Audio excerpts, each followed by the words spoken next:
നമസ്കാരം. ഇന്ന് ഞാൻ കുട്ടികളുടെ പഠന സംബന്ധമായ ചില കാര്യങ്ങളാണ് പറയാൻ ഉദ്ദേശിക്കുന്നത്. സ്കൂൾ ടൈമിൽ എൻ്റെ ഒപ്പം പഠിച്ചിരുന്ന പല കുട്ടികളും എൻ്റെ പല കൂട്ടുകാരും പലപ്പോഴും എഴുതാനും വായിക്കാനും ബുദ്ധിമുട്ടുന്നതായി ഞാൻ കണ്ടിട്ടുണ്ട്. അതായത് എഴുതുമ്പോൾ നിറയെ സ്പെല്ലിംഗ് മിസ്റ്റേക്ക്, അല്ലെങ്കിൽ അക്ഷരമറിയാത്തതുപോലെ വായിക്കുക തുടങ്ങിയ പ്രശ്നങ്ങൾ. മാത്തമാറ്റിക്സിലും ഇതേ പ്രശ്നം കാണാറുണ്ട്. എന്നാൽ അപ്പോഴൊക്കെ ടീച്ചേഴ്സ് അവർ പഠിക്കാൻ കൊള്ളാത്തവരാണ് എന്നോ അല്ലെങ്കിൽ മടി കാരണം പഠിക്കാത്തതാണെന്നോ ഒക്കെ പറഞ്ഞ് വഴക്കു പറയാറുമുണ്ട്.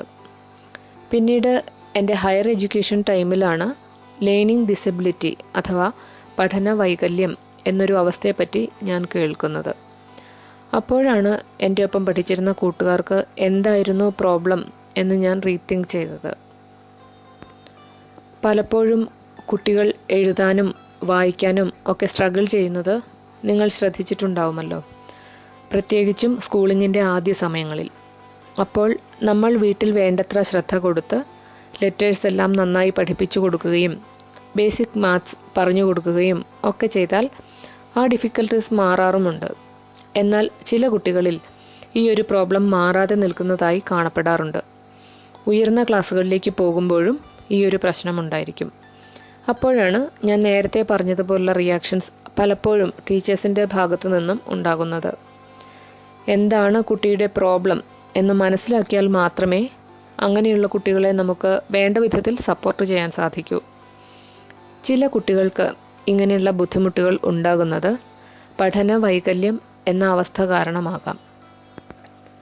പഠന വൈകല്യം അഥവാ LD എന്നത് ഒരാളുടെ പഠനശേഷിയുടെ അടിസ്ഥാനമായ വായന, എഴുത്ത്, ഗണിതം എന്നീ 3 മേഖലകളിലൊന്നിൽ നടന്നുകൊണ്ടിരിക്കുന്ന പ്രശ്നങ്ങളെയാണ് സൂചിപ്പിക്കുന്നത്. LD പലതരത്തിലുണ്ട്. ആദ്യത്തെ കാറ്റഗറിയാണ് ഡിസ്ലെക്സിയ.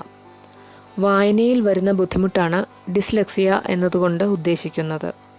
സംഭാഷണ ശബ്ദങ്ങൾ തിരിച്ചറിയുന്നതിലും അക്ഷരങ്ങളുമായും വാക്കുകളുമായും അവ എങ്ങനെ ബന്ധപ്പെട്ടിരിക്കുന്നു എന്ന് മനസ്സിലാക്കുന്നതിലും ഉള്ള പ്രശ്നങ്ങൾ കാരണം വായിക്കാൻ ബുദ്ധിമുട്ട് പ്രകടിപ്പിക്കുന്ന ഒരു പഠന വൈകല്യമാണ് ഡിസ്ലെക്സിയ.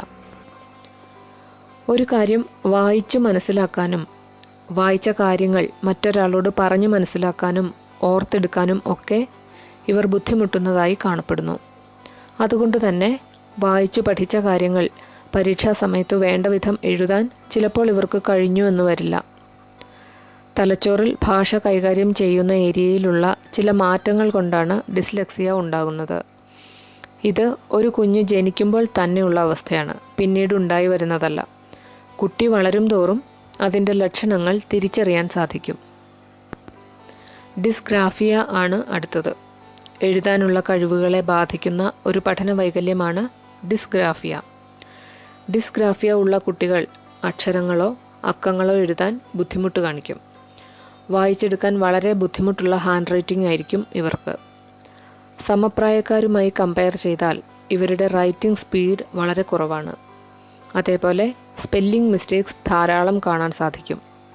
ഇംഗ്ലീഷ് ആണെങ്കിൽ ക്യാപിറ്റൽ ലെറ്ററും സ്മോൾ ലെറ്ററും ഇടകലർത്തി എഴുതിയിരിക്കുന്നത് കാണാം. മറ്റൊരു കാര്യമാണ് മിറർ റൈറ്റിംഗ്. അതായത് അക്ഷരങ്ങൾ കണ്ണാടിയിൽ കാണുന്നത് പോലെ തിരിച്ചെഴുതുന്നതിനെയാണ് മിറർ റൈറ്റിംഗ് എന്ന് പറയുന്നത്. പരീക്ഷയ്ക്ക് പഠിച്ച കാര്യങ്ങൾ പേപ്പറിൽ എഴുതി പിടിപ്പിക്കാൻ ഇവർ വളരെ ബുദ്ധിമുട്ടും. കാരണം ഒരു ആശയം എഴുത്തിലൂടെ പ്രകടിപ്പിക്കാനുള്ള കഴിവ് അവർക്ക് കുറവാണ്. ബോർഡിൽ എഴുതിയിരിക്കുന്നത് പകർത്തി എഴുതാൻ തന്നെ ഈ കുട്ടികൾക്ക് സാധാരണയിലും കൂടുതൽ സമയം ആവശ്യമാണ്. അതുകൊണ്ട് പലപ്പോഴും ഇവർക്ക് നോട്ട്സ് കംപ്ലീറ്റ് ചെയ്യാനും പറ്റാറില്ല.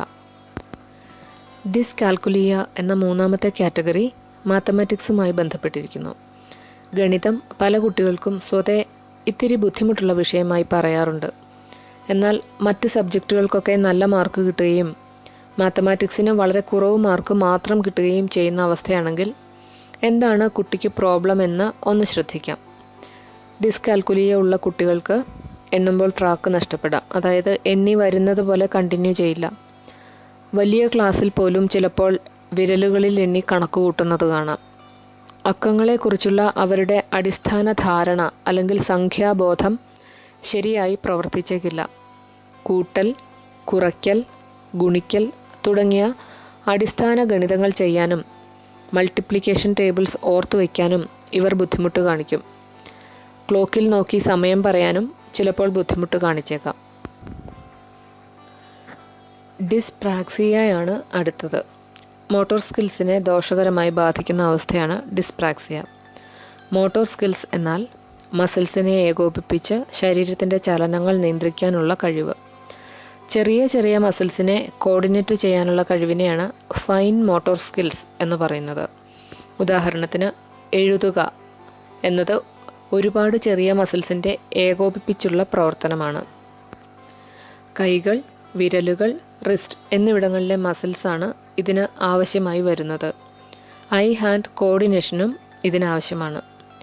എഴുതൽ കൂടാതെ ഫൈൻ മോട്ടോർ സ്കിൽസ് ആവശ്യമായി വരുന്ന ചില പ്രവൃത്തികളാണ് ഭക്ഷണം കഴിക്കുക, കത്രിക ഉപയോഗിച്ച് മുറിക്കുക, കമ്പ്യൂട്ടർ കീബോർഡുകൾ ഉപയോഗിക്കുക, ഡ്രസ്സിൻ്റെ ബട്ടൺ ഇടുക, ചെറിയ വസ്തുക്കൾ പിടിക്കുക തുടങ്ങിയവ.